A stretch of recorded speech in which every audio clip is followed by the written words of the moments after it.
হামাসের রকেট হামলায় ইসরায়েলিদের কানে তালা, তেল আবিবে হইচই, মোসাদ আর আইডিএফের দম্ভে আবারও আঘাত। যুদ্ধ 7 মাস পেরিয়ে গেলেও হামাস প্রমাণ করে দিয়েছে তারা এখনও গাজা উপত্যকায় বসে ইসরায়েলে হামলা চালাতে সক্ষম।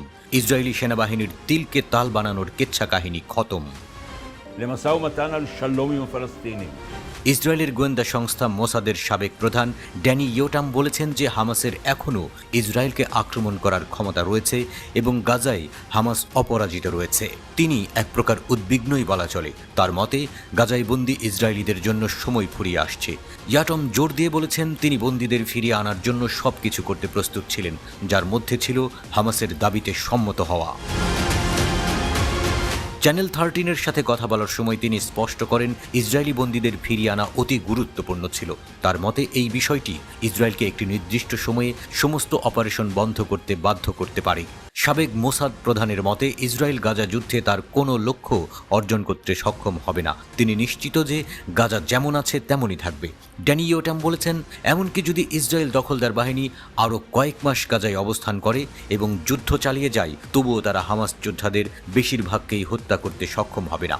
তার মতে আইডিএফ গাজাতে হামাসের অবকাঠামো বা এমনকি এর সংখ্যাগরিষ্ঠ অংশ ধ্বংস করতেও ব্যর্থ হবে।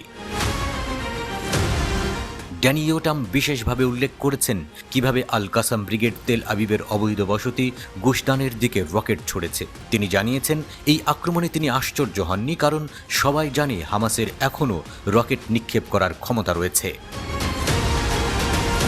এই প্রসঙ্গে আইইউএফের একজন সাবেক মেজর জেনারেল মাতান ভিলাই বলেছেন, হামাস মধ্য ইসরায়েলকে লক্ষ্যবস্তু করতে সফল হয়েছে, নিশ্চিত করেছে যে প্রতিরোধ এখনও সক্রিয় রয়েছে এবং অস্বীকার করেছেন যে হামাস ধ্বংস বলে আদতে কিছু আছে। ইসরায়েলি কান চ্যানেলের সাথে একটি সাক্ষাৎকারে ভিলাই হামাসকে ধ্বংস করার আলোচনাকে ফাঁকা বুলি হিসেবে বর্ণনা করেছেন।